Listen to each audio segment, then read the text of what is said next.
You are now live. What it do, party peoples, on this hump day, Wednesday. Thank you guys very much for rocking with the spin room on this day.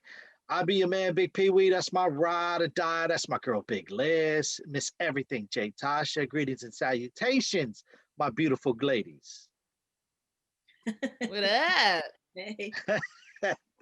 All right, man. On this hump day, J Tasha's in the building. She's gonna hit you with the mind of a millennial. She got some new music and she got some other stuff too. But we're gonna get into it in a second. Before we do, right down below, ladies and gents, right down below. Please subscribe to this YouTube page. Give us a click on that subscription. All right. Plus, give us a thumbs up. Share it with your family and friends. All right, man. We want those likes. Keep those likes coming. Keep clicking on those likes. All right. Plus, podcasts, Apple, Google, Spotify, Anchor. You can find us there. Also, all you have to do is search the Spin Room. That's THASPINROOM, and all social media platforms: Facebook, Twitter, and Instagram. All right, Jay, Tasha, Miss Everything. Let's get this mind of a millennial and new music on the way. All right, y'all. So it's New Music Wednesday, and we talked about him already on Monday. We're bringing him back again, E-40. He actually is back with a new video. Ew. Would you say, people? Yeah. He's back with a new video. This one he's bringing in T.I. and Joyner Lucas for the I Stand on That video. It is super dope. It's a single that is produced by Trax A Million. And the single and the video could be found on E-40's album Terms and Condition, that was released in tandem to Too Short's latest album, days after the Versus battle. So, you know, Versus, every time somebody go on Versus, an album is right behind. I've noticed that. Like, I know that's like they do Versus, then it's an album, then it's a video, and then they on the Breakfast Club or something like that, and they need to be in the spin room. That's all I gotta say. Smart. Right, that's all I got. Hey, my favorite Right. my favorite E-40 joint is Sprinkle Me. That's my favorite joint. Sprinkle Me, man. You always say, "Mang, what, mang?" Yeah. Sprinkle Me, man. That's just my joint. Not with the man. You sound like Terrence Howard, man. Sprinkle Me, man. Well, anyways, the Terms and Condition album features artists like G-Eazy, Freddie Gibbs, Brent Faiyaz, Draco the Ruler, Gashi, Larry June, Simba, and a lot more. So I'm actually excited. I miss E-40. Like, you know, it's been a minute since he dropped the album. So yo, I'm all here for it. And the video that I Stand on That video is super dope. So and his girl wines to come with it. Right.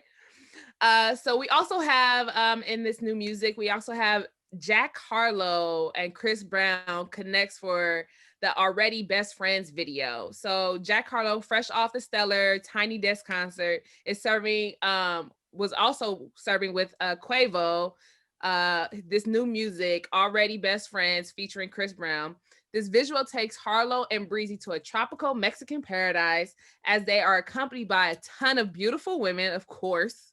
Gotta have beautiful women in all these videos, for a lively private party. Joining the party is Jetson, producer and friend of Harlow, who was also the source of the ladies who kept the stars company. So big old party on the beach. That's all I got from this video. So is this supposed to be a spinoff between like Doja Cat and Sweetie's best friends? Is this what this is? I think so. Version there.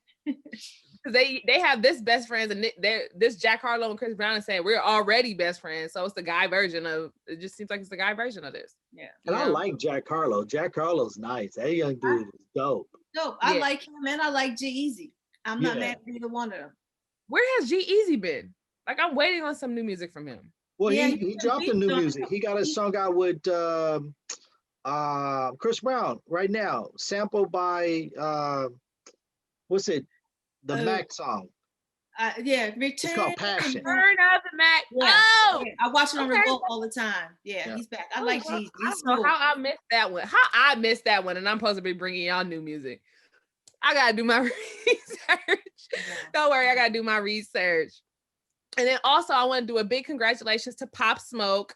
His album Shoot for the Stars, Aim for the Moon becomes the longest running #1 hip hop and R&B album since Can you guys guess when? What year? First hip hop. What's the category? First hip hop. It is the longest running #1 hip hop and R&B album since what year? I will give y'all a hint. 90 something. Right? A hint. Oh, okay, go. Oh, the year you were born. Yeah, 1990. 1990, Oh, 90. right? I was Yeah. Oh close. my gosh. Since 1990, and the artist who he is currently tied with was Michael Jackson in 1998 for the album Bad. And then he also tied also Prince Purple Rain was on the chart the next week.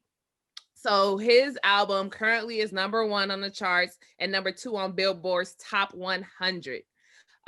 This album has been charting in the top 5 of Billboard for 200 for the last 32 weeks, and it becomes only the fourth album this century to spend that many weeks in the top 5. So congratulations to Pop Smoke.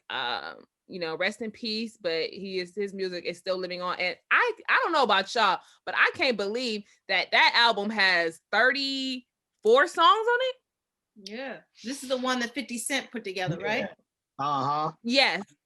34 songs. It has featured Tyga, Quavo, Roddy Ricch, King Combs, like Jamie Foxx, Young Thug, Gunna, Hoodie with the Boogie, like so many people.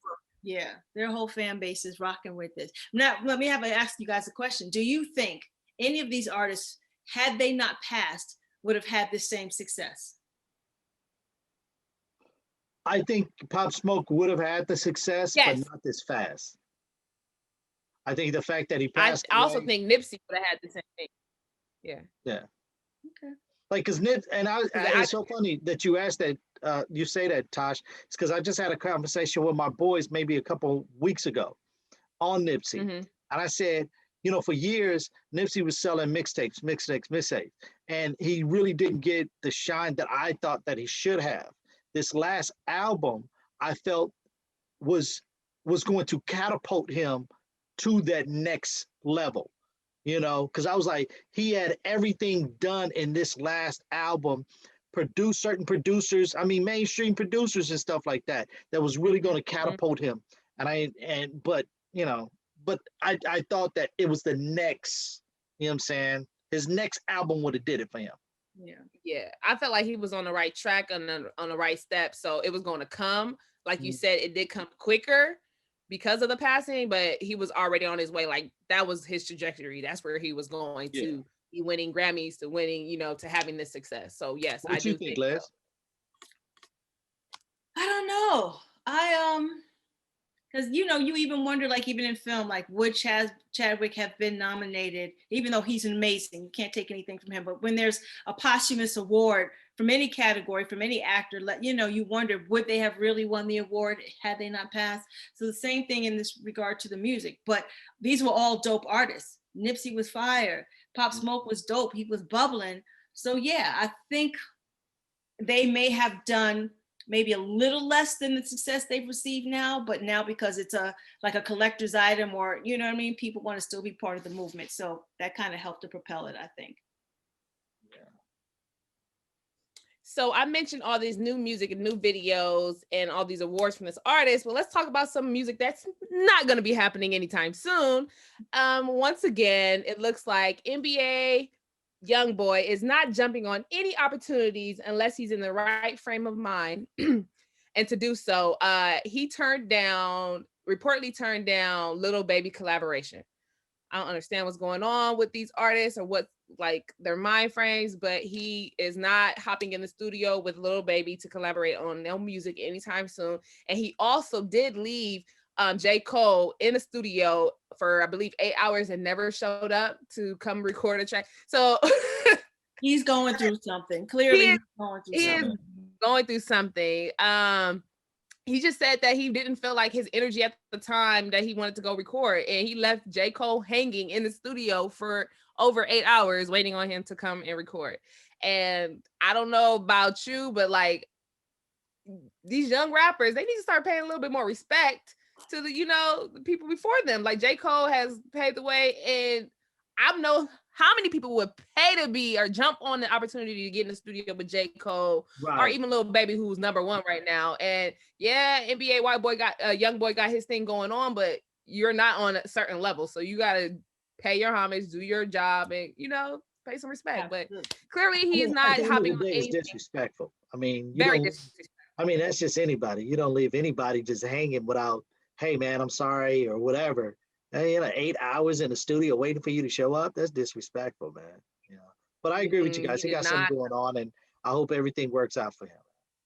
Right. So he left him in there in the studio for a planned session. Like, he agreed for the session and didn't show up. But that's neither here nor there. I don't know if NBA Young Boy is going to be coming up with any new songs, but let's move on to this star on the rise. Give a big shout out to Maddie the Baddie, who makes a big impact. She is a rising star. She is known as the new princess of R&B by a lot of industry cats, and she is definitely moving very fast with her new music video called Fast.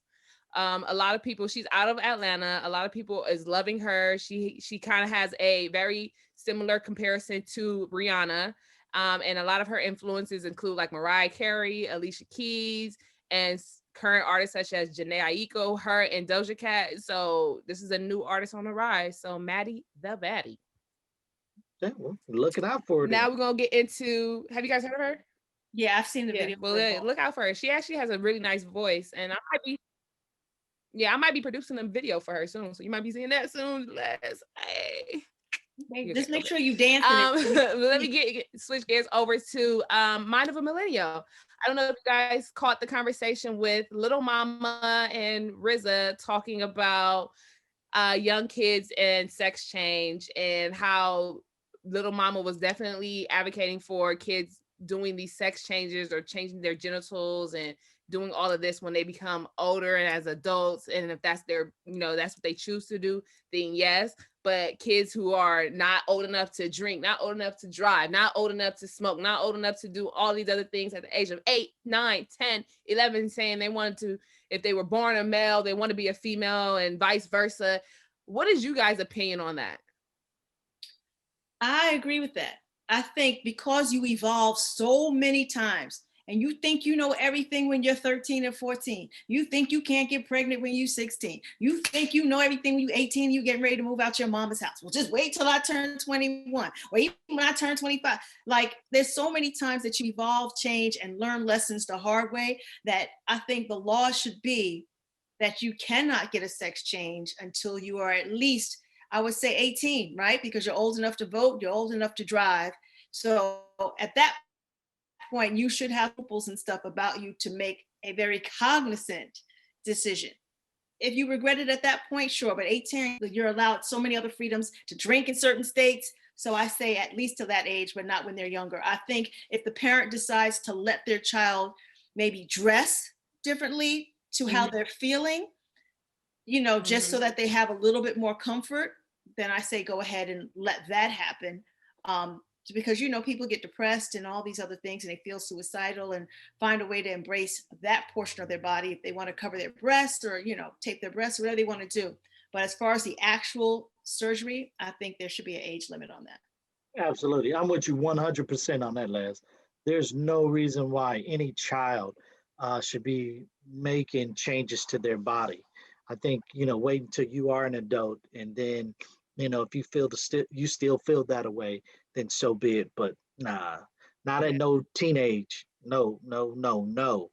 Even from 18 to 25 to 30, you're like a completely different person 10 different times. Like, no, I don't want kids. Yeah, I want kids. No, I don't want to get married. Okay, I'll get married. You know what I mean? Like, right. That's exactly what Little Mama was saying when she was saying that kids don't know if they want to eat an apple or an orange the next minute, and then they're going to change and actually have a sex operation done to their body, and then 20 years later come back like, mom, get mad at their parents, like, why'd you allow me to do this? I was just a kid, I didn't know what I was thinking. This is something I saw on TV, I heard about, or that's not really how I felt. But like, as an adult, if they want to do that, she was like, I'm very supportive of them if they make that choice wholeheartedly and actually have that conversation and sit down, not just like on a whim, like, oh, like she said her niece was watching some movie and the guy was very strong and playing basketball, and she was like, well, auntie, I want to be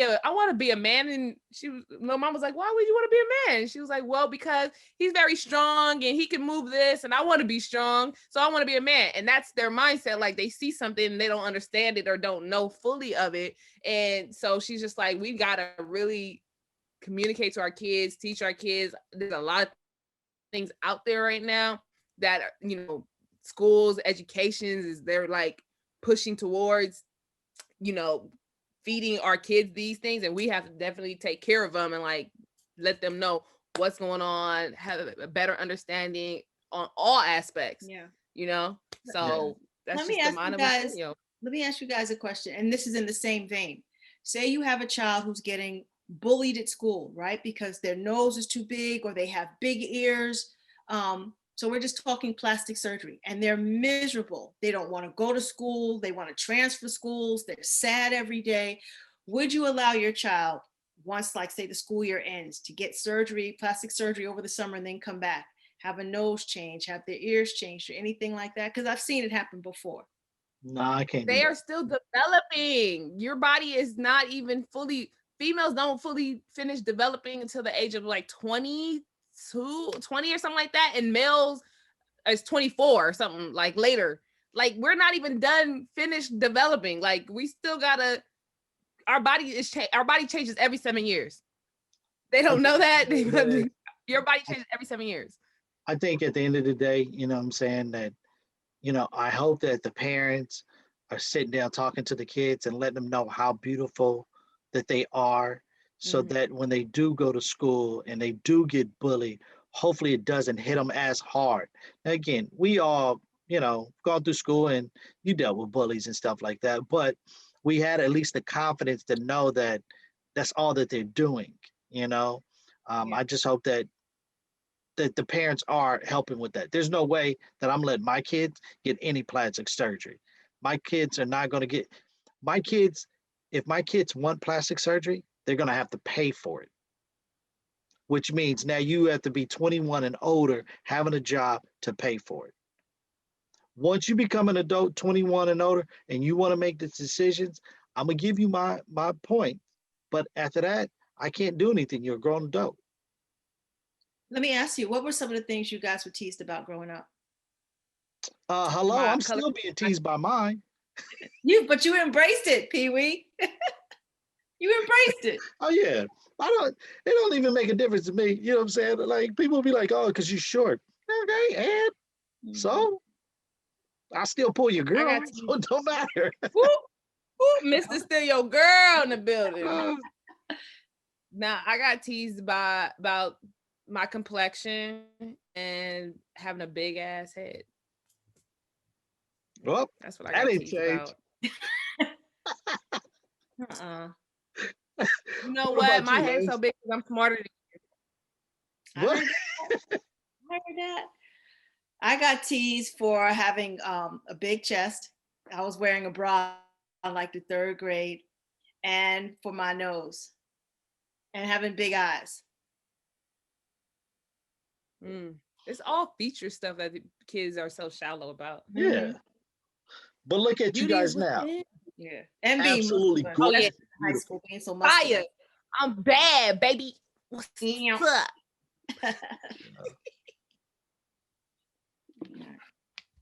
That's it for my Wednesday. Yeah, that's it. My mind of a millennial, artist on the rise, and we talked about some music news. So, yeah, good stuff. There it is, J. Tosh. Thank you very much, my love. I truly appreciate it. All right, ladies and gents, before we get up out of here, please don't forget, subscribe to this YouTube page, click on the bell, give us a thumbs up. We really appreciate that love right there. Also, on all podcast platforms, Apple, Google, Spotify, Anchor, please subscribe and share there too. We appreciate the love, you dig? As my man E-40 would say, just sprinkle me, man. Sprinkle me, man. Right? No? Okay, whatever. All right. For Jay Tasha, for Big Les, I'm your man, Bigg Pwee, on this Hump Day Wednesday. Enjoy your day. We'll see you mañana on Thursday, all right? Yeah, you are now live. Yeah, it's Lock West in the morning, Dash Radio, the spin room, you know what it is.